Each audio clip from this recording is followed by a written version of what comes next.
आदाब, नमस्कार। आप देख रहे हैं INN चैनल। मैं हूं शेख अहमद अली। इस न्यूज़ बुलेटिन में आइए नज़र डालते हैं दिन भर की बड़ी खबरों पर।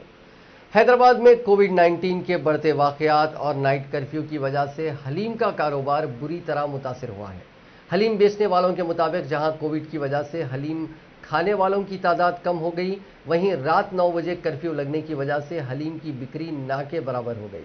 साथ ही होटल मालिकीन का कहना है कि हलीम तैयार करने के लिए जिन अशिया का इस्तेमाल किया जाता है, जिसमें गोश्त भी शामिल है, कई मसाले शामिल हैं, उन सभी अशिया के दामों में काफ़ी इजाफा हुआ है, लेकिन उन्होंने पिछले साल के मुकाबले हलीम के दामों में कोई इजाफा नहीं किया, जिसकी वजह से उन्हें भारी नुकसानात हो रहे हैं।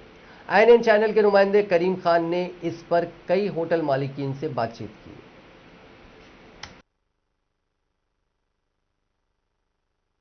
इस बार हलीम के बारे में मुझसे सवाल किया गया कि हलीम कैसे बनेगी और उसकी फ़रोख्त कैसे होगी। तो इससे जल्द तैयार की जाए। 2 बजे ढाई हमेशा 4 बजे से हम लोग हलीम फ़रोख्त करना शुरू किया करते थे हर साल, क्योंकि 2020 में भी हलीम नहीं बनी, लॉकडाउन का सिलसिला जारी था, तो लोग हलीम के लिए बहुत मुंतज़िर हैं। लेकिन इस बार भी हालात कोरोना के मुसलसल बढ़ते जा रहे हैं। इस वजह से हम लोग ये तय किए हैं कि हलीम 2:30-3 बजे से उसका हलीम का सेल स्टार्ट हो जाएगा। स्विगी और जोमेटो पे भी हलीम दस्तयाब रहेगी। और हमारे ग्राहकों से हम यही ख्वाहिश कर रहे हैं कि जल्द से जल्द 6 बजे या 6:30-7 बजे के अंदर हलीम बाई पार्सल स्विगी जोमेटो से मंगा लें या बाई पर्सन आके अपने अपने काउंटर से, हर काउंटर पे हमारी हलीम दस्तयाब रहेगी। और इस साल हलीम चूँकि कई चीज़ें इंग्रेडिएंट्स इतने महंगे हो चुके हैं कि रिफाइंड ऑयल और मीट और दूसरे इंग्रेडिएंट्स भी हलीम बनाने के लिए जो इस्तेमाल होते हैं वो ज़्यादा से ज़्यादा महंगे हो चुके हैं। हलीम की कॉस्ट भी इस साल बहुत ही ज़्यादा रहेगी कंपेयर टू लास्ट ईयर्स। तो चूँकि हम लोग मुनाफा कमाना मकसद नहीं है कि जो लोग हलीम के मुंतज़िर होते हैं उनको हलीम खिलाना हमारा मकसद है। तो इस तरीके से हम ये कोशिश कर रहे हैं कि कम से कम ही रेट रखा जाएगा इंशाअल्लाह ताला। और बस ये कोशिश है कि अच्छी से अच्छी हलीम हाइजीनिक वे में तैयार करके रोज़गारों को और दूसरे भी हमारे भाई जो हलीम के लिए मुंतज़िर होते हैं उनको ये डिश पेश की जाएगी इंशाअल्लाह ताला। यकीनन कि पूरे कारोबारी पूरे हिंदुस्तान में या पूरी दुनिया में जब से लॉकडाउन शुरू हुआ है बिजनेस तो डिक्लाइन हुआ है।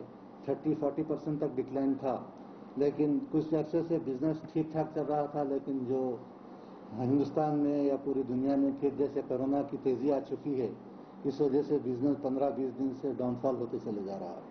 और हम ये एक्सपेक्ट नहीं कर सकते कि रमज़ान में बिजनेस कैसा होगा, क्योंकि रमज़ान के लिए हमारे मुस्लिम भाइयों के अलावा गैर मुस्लिम भाई भी इंतज़ार में रहते थे कि हलीम की डिश रमज़ान में मिलती है और हम कुछ खाएंगे।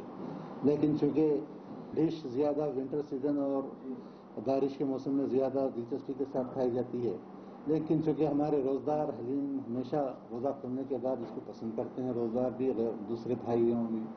तो इंशाअल्लाह उस तरह की तो उम्मीद नहीं है जैसे प्रीवियस ईयर्स में चला हलीम का बिजनेस। 30% तक तो डाउन रहेगा, ये है हमारा फोरकास्ट। हो सकता है ना भी हो, बराबर भी हो जाए या फिर बढ़ भी जाए। लेकिन चूंकि हालात ऐसे बता रहे हैं कि हलीम का सेल लास्ट ईयर के लास्ट ईयर तो नहीं हुआ 2020 में, 2019 में जो सेल हुआ था उससे कम ही रहेंगे। हम लोग मास्क कंपलसरी है पूरे स्टाफ को, और सैनिटाइजर भी रखे हुए हैं, और सोशल डिस्टेंस भी मेंटेन कर रहे हैं, और हाइजीनिक वे में जितनी चीज़ें होनी चाहिए कोरोना से बचने के लिए उन तमाम चीज़ों का ख्याल रख रहे हैं। तो यानी प्रोडक्शन के टाइम भी रख रहे हैं और सेल्स काउंटर भी रखेंगे, दूर दूर रखा पड़ेंगे कस्टमर को सोशल डिस्टेंस मेंटेन करने के लिए दूर दूर खड़ा करके ही देंगे। ये कोशिश की जा रही है कि जो गवर्नमेंट के नॉर्म्स हैं उसको पूरे आज हमारे तेलंगाना स्टेट में अल्हम्दुलिल्लाह होटल बहुत अल्हम्दुलिल्लाह आज से 30 साल से हम सर्विस कर रहे हैं, आपकी खिदमत में हम हैं। अब ऑलरेडी ये जो हालत है की तरफ से आज ऐसे हालत बन चुके हैं, 1 रुपये में 25% कारोबार होगा मुतासिर। अब हम क्या करेंगे, मतलब हालत के हिसाब से हम भी एक नाम की खातिर चला रहे हैं। और आप ये रोज़ारों के लिए हलीम में हमारी काफ़ी मार्केट में नाम था और शोहरत थी, इज्जत थी। और रमज़ान में ख़ास तौर से हम रोज़ाना के लिए, रोज़ार के लिए, क़ुव्वत के लिए, मैदे के लिए, ताकत के लिए ये हलीम में काफ़ी आटामा डाल के बनाते हैं हम। अल्हम्दुलिल्लाह आप लोगों की दुआ से अल्लाह का शुक्र है कि अच्छे काफ़ी हमारे गरीब गुरबा के अंदर 100-150 आदमी पलते थे, आज ये 100-150 आदमी किधर के उधर हो गए।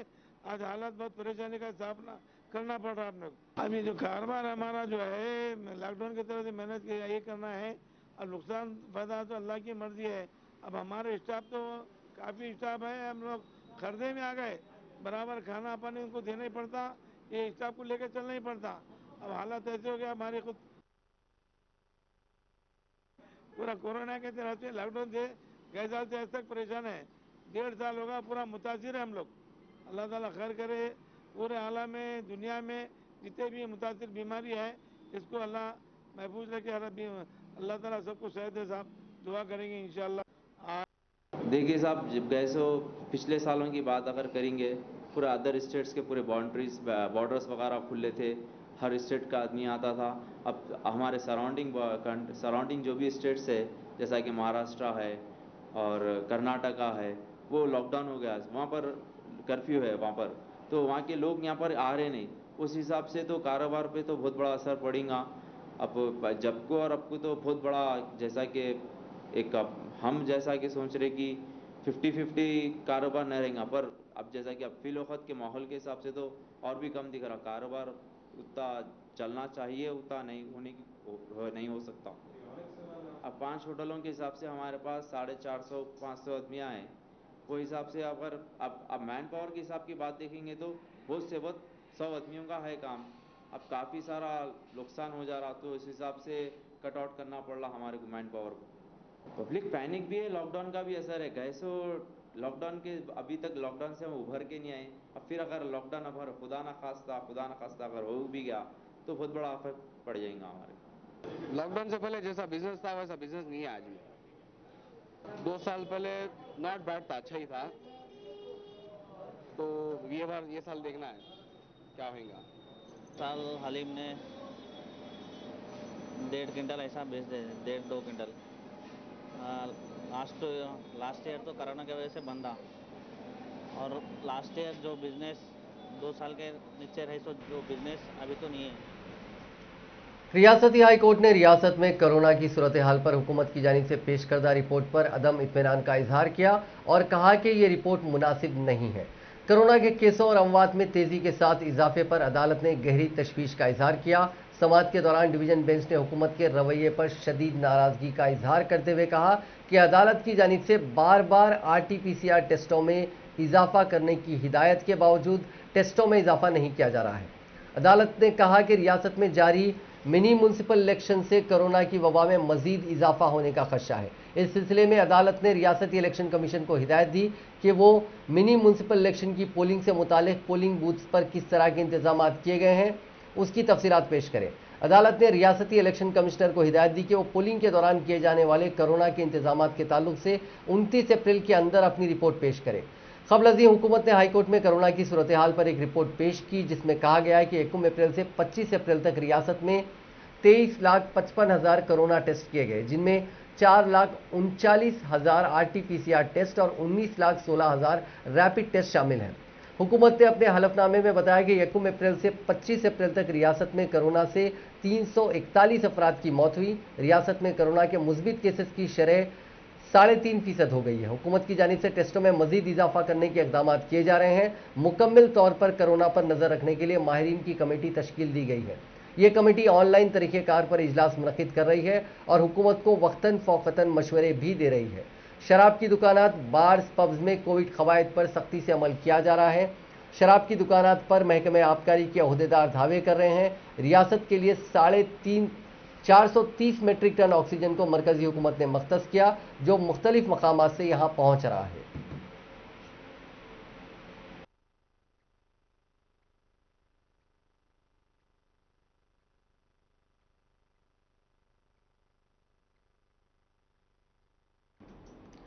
तेलंगाना हाईकोर्ट ने आज हॉस्पिटल मैनेजमेंट्स को हिदायत दी है कि वो कोरोना से मुतासिर मरीजों को दिए जाने वाले इलाज की तफसीलात मरीज के साथ उनके रिश्तेदारों को भी वाकिफ करवाएं।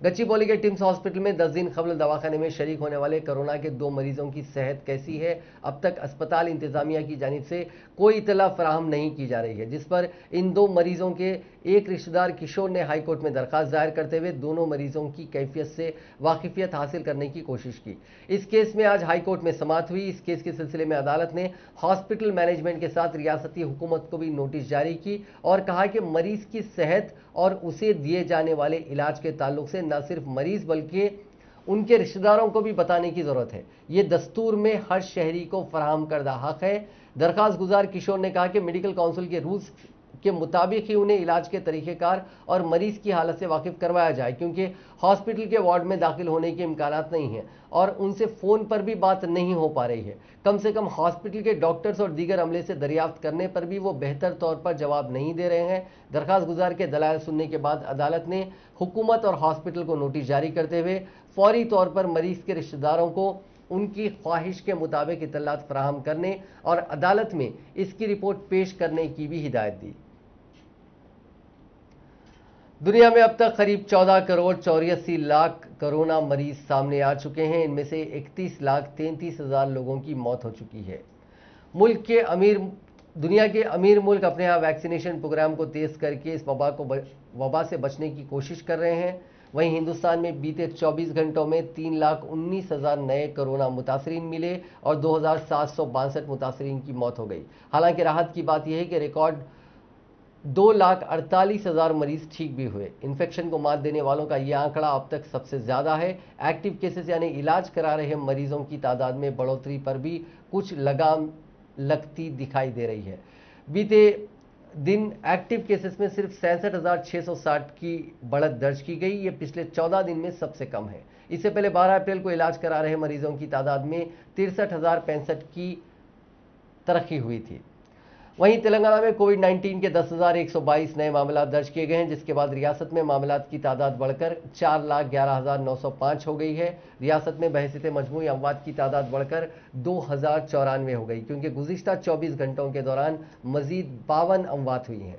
जीएचएमसी के हुदूद में 1440 नए मामला दर्ज किए गए हैं। बकिया मामलात रियासत के दीगर अजला में दर्ज किए गए। दूसरी लहर में कोविड के इन्फेक्शन ने तेलंगाना में बेशतर 21 था 40 बरस के अफराद को निशाना बनाया। रियासत में पीर को दर्ज तमाम एक्टिव केसेस में तकरीबन 43 मामलात में 31 था 30 बरस और 40 बरस के ग्रुप के अफराद शामिल हैं, जिसके बाद 41 था 50 बरस की उम्र के 17.6% अफराद इसका शिकार बने। रियासती महकमे सेहत ने अपने बुलेटिन में बात बताई। रियासत में टोटल एक्टिव केसेस की तादाद 26 अप्रैल को 69,221 रही। उम्र के दीगर सरकर्दा ग्रुप जिन पर इसका असर हुआ उनमें 51 था 60 बरस की उम्र के 14.5%, 11 to 20 ईयर्स के 10.5% अफराद शामिल हैं। इस वबा से मर्द हजरात ज्यादा मुतासिर हो रहे हैं, क्योंकि उनकी तादाद 61.5% है, जबकि खवातीन का फीसद 38.5% है। महकमे सेहत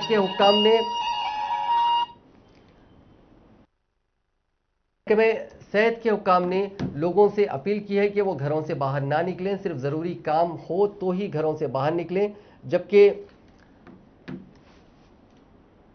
घर के जो दीगर काम हैं वो बहुत प्लानिंग से करें। पेचीदगियों से जो अफराद पहले से दीगर अमराज में मुब्तला हैं, जैसे डायबिटीज़, दिल के मरीज़, गुर्दों के कोहना अमराज, शिश के अमराज, कैंसर और दीगर अमराज के शिकार अफराद घरों में ही महदूद रहें।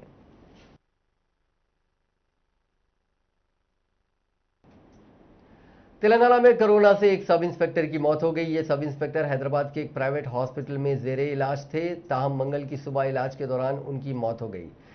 गणेश, जो 5 दिन पहले कोरोना से मुस्बित पाए गए थे, उनको इलाज के लिए हैदराबाद के एक प्राइवेट हॉस्पिटल में दाखिल करवाया गया था। गणेश फिलहाल कामारेड्डी जिले के पुलिस के शोबे VR से वाबस्ता थे। इससे कबल अजीज सिद्दीपेट जिले में भी सब इंस्पेक्टर के तौर पर खिदमत उन्होंने अंजाम दी। इस 32 साला सब इंस्पेक्टर को मुत्तहदा जिले निजामाबाद में हुए असेंबली के ज़िमनी इंतखाब की सिक्योरिटी की ड्यूटी पर तैनात किया गया था। बुखार आने पर उनका कोरोना का टेस्ट किया गया। इस टेस्ट में वो मुस्बित पाए गए, जिसके बाद उनको हैदराबाद के एक प्राइवेट हॉस्पिटल में दाखिल करवाया गया था। तेलंगाना में कोरोना टीका अंदाजी मुहिम तेजी के साथ जारी है। गुज़िश्ता रोज 2,15,294 अफराद को कोविड का टीका दिया गया। रियासत भर में गुज़िश्ता रोज 14 टीका अंदाजी के मराकज़ में टीका दिया गया। इस तरह रियासत भर में इस टीके को हासिल करने वालों की तादाद बढ़कर 42,89,006 हो गई है। महकमे सेहत ने यह बात बताई।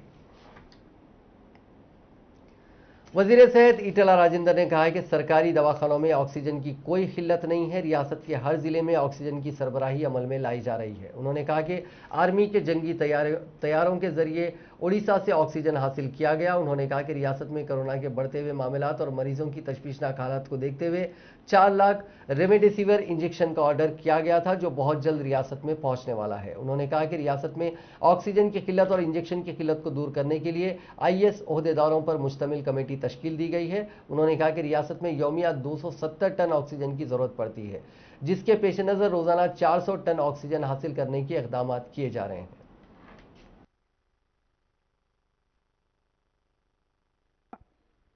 మన రాష్ట్రమే గౌరవ ముఖ్యమంత్రి గారు నిరంతరంగా పర్యవేక్షిస్తూ ఆక్సిజన్ విమాన ద్వారా తేవడం ఎంత ఇంపార్టెంటో, ఏ జిల్లాలకు ఆక్సిజన్ అవసరం ఉందో గవర్నమెంట్ పరంగా కావచ్చు, ప్రైవేట్ హాస్పిటల్ పరంగా కావచ్చు, ప్రైవేట్ హాస్పిటల్ ఉన్న మన పేషెంటే, గవర్నమెంట్లో ఉన్న మన పేషెంటే కాబట్టి మనిషిని చావకుండా చూసేది ఆక్సిజనే కాబట్టి అని చెప్పి యూనిఫామ్ డిస్ట్రిబ్యూషన్ కోసం కూడా ఒక IAS ఆఫీసర్ ఏమో ఆక్సిజన్ తెచ్చే దాంట్లో ఉంటే, ఇంకొక IAS ఆఫీసర్ ఏమో CS గారి ఆధ్వర్యంలో డిస్ట్రిబ్యూషన్ చేసి ఇంటర్నల్ డిస్ట్రిబ్యూషన్ చేసి దానికోసం ప్రయత్నం చేస్తూ ఉన్నారు.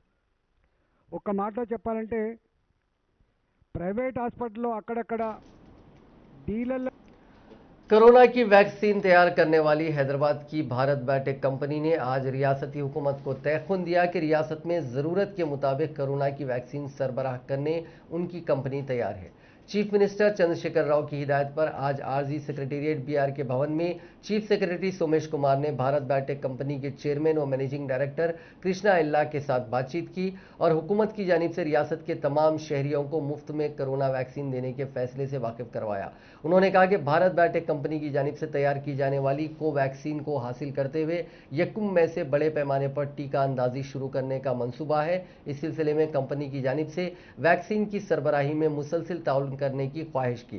चीफ सेक्रेटरी ने कहा कि कंपनी में तैयार होने वाली वैक्सीन की ज़्यादा से ज़्यादा मिकदार तेलंगाना के लिए मख्तस की जाए, ताकि हुकूमत की जानिब से मुकर्ररा निशाने को जल्द से जल्द अबूर किया जा सके।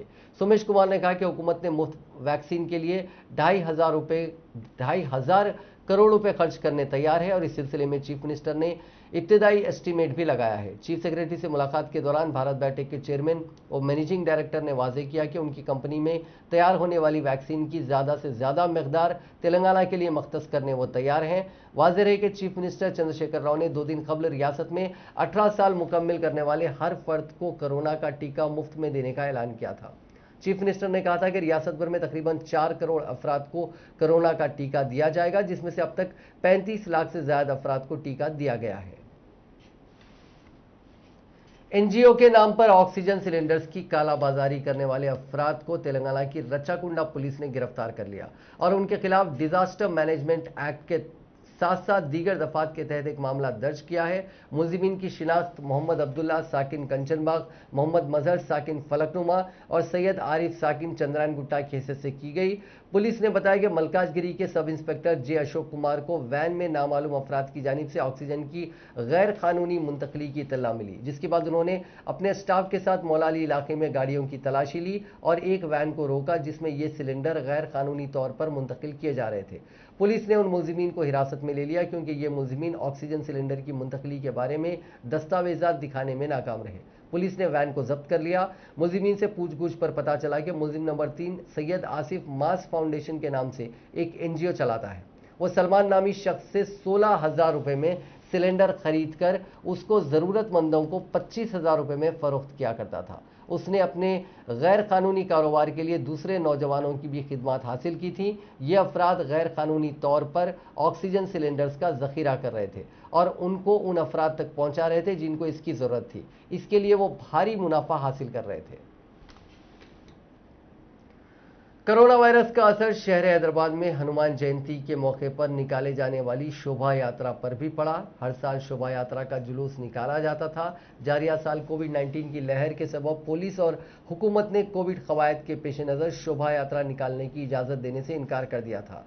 ताहम वीएचपी और बजरंग दल ने तेलंगाना हाईकोर्ट से रुजू होते हुए शोभा यात्रा निकालने की इजाज़त देने की दरख्वास्त की थी। अदालत ने इस यात्रा की इजाज़त सिर्फ 21 अफराद के साथ दी थी।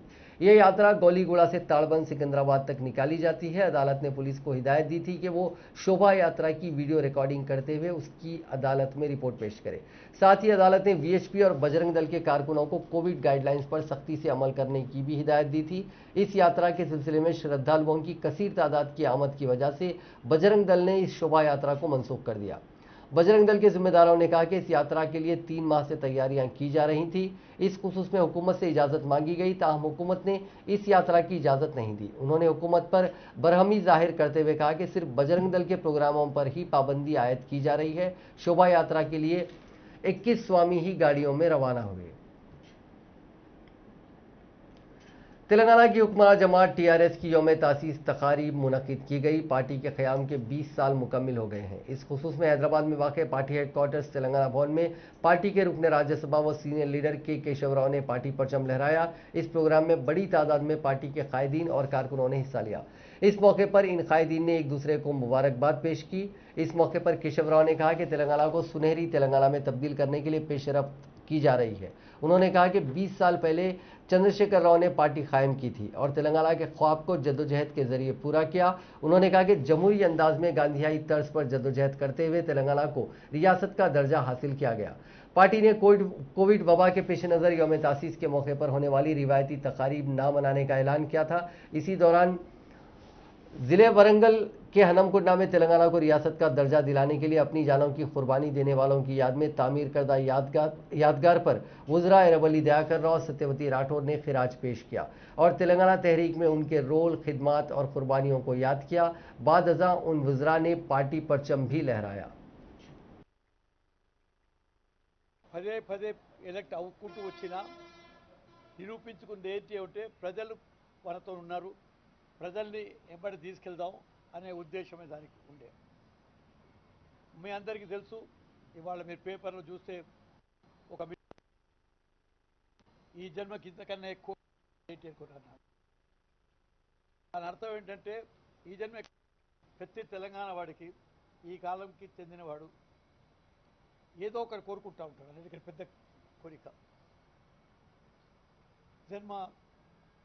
ఈ జన్మకు కావాల్సింది సాధించింది ఏదైనా ఉండాలని, సార్థకం ఉండాలని కోరుకున్నది తెలంగాణ అనేసి ఇవాళ ఒక మిత్రుడు రాయడం జరిగింది పేపర్లో. ఇది నిజమే. దాన్ని ఎంత ఆలోచిస్తూ ఉంటే మనకు తెలుస్తూ ఉంది. ఎందుకంటే తెలంగాణ సాధించడంతోనే మన పని పూర్తి కాలేదని, తెలంగాణ నిర్మించడమే అన్నిటికన్నా ముఖ్యమైన కారణమని, ప్రత్యేక తెలంగాణని మన तेलंगाना के वरंगल म्यूनसिपल कॉरपोरेशन के इंतखाबात के सिलसिले में चलाई जा रही मुहिम के दौरान रियासत के साबिक नायब वजीर आला व टीआरएस के senior leader doctor T Rajaiah ने रक्स किया। स्टेशन घनपुर हल्के की असेंबली में नुमाइंदगी करने वाले राजैया ने 64वें डिवीजन में इंतखाबी मुहिम चलाई। उन्होंने बच्चों को भी इस मुहिम में शामिल कर लिया, जिन्होंने टीआरएस के हक में नारे लगाए। बाद अज़ां उन्होंने डीजे पर लगाए गए तेलंगाना के गीत पर रक्स करते हुए तमाम को हैरतज़दा कर दिया।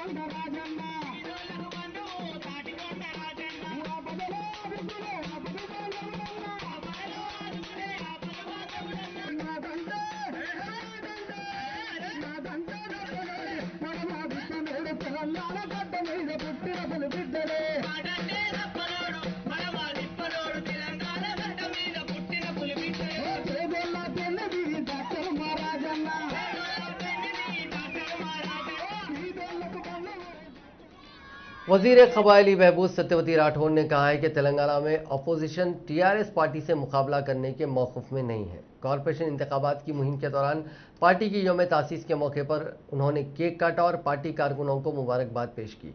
इस मौके पर सत्यवती राठौड़ ने कहा कि वरंगल कॉरपोरेशन के 66 डिवीजन्स पर टीआरएस की कामयाबी यकीनी है। उन्होंने कहा कि तहरीक के दौरान केसीआर ने मरकजी हुकूमत को तेलंगाना देने पर मजबूर कर दिया था और तेलंगाना हासिल किया। तेलंगाना रियासत में अवामी हुकूमत चल रही है। उन्होंने कहा कि वो केसीआर हुकूमत का हिस्सा हैं, ये उनकी खुशकिस्मती है। इस मौके पर गुलाबी गुब्बारे भी छोड़े गए। रियासती वजीर एर्रबल्ली दयाकर राव ने आज इस बात का ऐलान किया कि वो आइंदा 6 माह में वरंगल में टेक्सटाइल पार्क के क़याम के कामों का आगाज नहीं करते हैं तो ऐसी सूरत में रियासती काबीना से मुस्तफ़ी हो जाएंगे। वरंगल म्यूनसिपल कॉरपोरेशन की इंतखाबी मुहिम के दौरान बीजेपी की जानिब से टीआरएस हुकूमत पर आयद किए जाने वाले इल्ज़ामात को मुस्तरद करते हुए वजीर दयाकर राव ने कहा कि वरंगल शहर में आज जो भी तरक्याती काम अंजाम दिए गए हैं वो सिर्फ चीफ मिनिस्टर चंद्रशेखर राव और वजीर बल्दी नज़्म व नस्क के.टी. रामाराव की मरहून मिन्नत है। उन्होंने कहा कि हैदराबाद के बाद वरंगल शहर को ही आईटी और इंडस्ट्री के शोबे में तरक्की दिलाई गई। वरंगल में आईटी टावर के अलावा कई इंडस्ट्रीज के क़याम को अमल में लाया गया और बहुत जल्द काकतिया टेक्सटाइल पार्क भी कायम किया जाने वाला है, जिसके कामों का 6 माह के अंदर वो खुद इफ्तिताह करवाएंगे। इसमें वो नाकाम होते हैं तो काबीना से इस्तीफा दे देंगे। दयाकर राव ने कहा कि वरंगल के अवाम को रोजाना पीने के पानी की स्कीम भी शुरू की गई। ये स्कीम वजीर बल्दी नज़्म व नस्क के.टी. रामाराव की खुसूसी दिलचस्पी का नतीजा है। इस तरह के कई काम टीआरएस हुकूमत ने गुज़िश्ता 6 साल के दौरान किए हैं। वजीर पंचायत राज ने कहा कि वरंगल म्यूनसिपल कॉरपोरेशन के इंतखाबात में बीजेपी को वोट मांगने का कोई हक नहीं है। उन्होंने कहा कि बीजेपी के कायदीन किस सूरत से अवाम के दरमियान जा रहे हैं। दयाकर राव ने कहा कि वरंगल में रेलवे कोच फैक्ट्री और कबायली यूनिवर्सिटी कायम करने का मरकज ने वादा किया था, लेकिन आज तक इस वादे को पूरा नहीं किया गया। గాంధీ చేయబట్టి స్వాతంత్రం వచ్చింది, భారతదేశం వచ్చిందని అంటాం. మరి దేశాన్ని స్వాతంత్రం తెచ్చిందని మనకు मरकजी ममलिकती वजीर दाखिला जी किशन रेड्डी ने इल्ज़ाम आयद किया है कि टीआरएस हुकूमत खम्मम म्यूनसिपल कॉरपोरेशन के इंतखाबात में सरकारी मिशनरी का गलत इस्तेमाल और अपोजिशन जमातों के कायदीन और कारकुनों में डर खौफ पैदा करते हुए कामयाब होने की कोशिश कर रही है। खम्मम म्यूनसिपल कॉरपोरेशन के इंतखाबात के मौके पर किशन रेड्डी ने खम्मम का दौरा किया और मुख्तलिफ मकामात पर इंतखाबी मुहिम चलाई। बाद अज़ा मीडिया से बात करते हुए किशन रेड्डी ने कहा कि खम्मम ज़िला बिलखुसूस खम्मम टाउन के अवाम सियासी तौर पर काफ़ी बाशऊर हैं। उन्हें इंतखाबात में किस पार्टी को कामयाब बनाना है वो इस बात से अच्छी तरह वाकिफियत रखते हैं। उन्होंने कहा कि गुज़िश्ता 7 साल से खम्मम के अवाम टीआरएस की हुक्मरानी को आजमा चुके हैं। टीआरएस दौरे हुकूमत में कोई तरक्याती काम नहीं हुए। इंतखाबी वादों को पूरा करने में हुकूमत नाकाम रही। शहरी इलाकों में बुनियादी सहूलतों का फुकदान है। खम्मम को कॉरपोरेशन का दर्जा देने के बाद भी यहाँ बुनियादी सहूलतें फराहम नहीं की गई। किशन रेड्डी ने कहा कि खम्मम में टीआरएस की इब्तिदा से कोई ताकत नहीं है। गुज़िश्ता इंतखाबात में खम्मम से टीआरएस के सिर्फ एक रुकने असेंबली को ही कामयाबी मिली थी। इसके बाद से ही चीफ मिनिस्टर चंद्रशेखर राव जिले के अवाम पर बरहम है और वो अपनी नाराजगी फंड्स जारी ना करते हुए कर रहे हैं। बीजेपी के रियासती सदर बंडी संजय ने टीआरएस हुकूमत पर इल्ज़ाम आयद किया कि वो मरकज की जानिब से रियासत को जारी होने वाले फंड्स का गलत इस्तेमाल कर रही है। वरंगल में मीडिया से बात करते हुए बंडी संजय ने दावा किया कि वरंगल में हालिया दिनों जितने भी तरक्याती कामों को अंजाम दिया गया वो मरकजी हुकूमत के फंड से दिया गया। रियासती हुकूमत ने वरंगल की तरक्की के लिए कोई फंड जारी नहीं किए। सिर्फ ज़बानी जमा खर्च के सिवा हुकूमत ने कोई इक़दाम नहीं किए। उन्होंने कहा कि वरंगल शहर में मुस्तकबिल में ही मरकज़ की बीजेपी हुकूमत ही बड़े पैमाने पर तरक्की दिला सकती है। इसके लिए राय दहिंदों को मुजव्वज़ा इंतखाबात में बीजेपी के मेयर को कामयाब बनाने की ज़रूरत है। उन्होंने कहा कि ग्रेटर वरंगल के इंतखाबात में अगर ज़्यादा से ज़्यादा बल्दी नशिस्तों पर बीजेपी को कामयाब बनाया जाता है तो ऐसी सूरत में बीजेपी का मेयर बनना यकीनी है। तेलंगाना कांग्रेस के बुजुर्ग रहनुमा व साबिक वजीर एम सत्यनारायण राव, जो एमएसआर के नाम से मशहूर हैं, तवील अलालत के बाद हैदराबाद के निज़ाम इंस्टीट्यूट ऑफ मेडिकल साइंसेस में चल बसे। 86 बरस के एमएसआर, जिनको अलालत के सबब निम्स में दाखिल करवाया गया था, उन्होंने इलाज के दौरान आज सुबह आखिरी सांस ली। मुत्तहदा आंध्र प्रदेश में 1971 से 80 के दरमियान करीमनगर हल्के से लोकसभा के लिए 3 मरतबा मुंतखब हुए। पहली मरतबा 2004 में वो करीमनगर असेंबली हल्के से मुंतखब हुए और राजशेखर रेड्डी की काबीना में वजीर बनाए गए। करीमनगर लोकसभा हल्के के ज़मीनी इंतखाब में वो कांग्रेस की शिकस्त के बाद वजारत के ओहदे से दिसंबर 2006 में मुस्तफ़ी हो गए, क्योंकि टीआरएस के सरबराह चंद्रशेखर राव ने इस हल्के से रिकॉर्ड 2 लाख वोटों से कामयाबी हासिल की थी। साबिक वजीर इंदिरा गांधी की क़यादत में एआईसीसी के तवील अरसे तक जनरल सेक्रेटरी रहे। बुजुर्ग लीडर ने 1990 और 2007 में 2 मरतबा आंध्र प्रदेश एसआरटीसी के सदरनशीन के तौर पर भी खिदमत अंजाम दी थी। उनकी मौत पर वजीर आला चंद्रशेखर राव और कांग्रेस के दीगर कायदीन ने गहरे दुख का इजहार किया।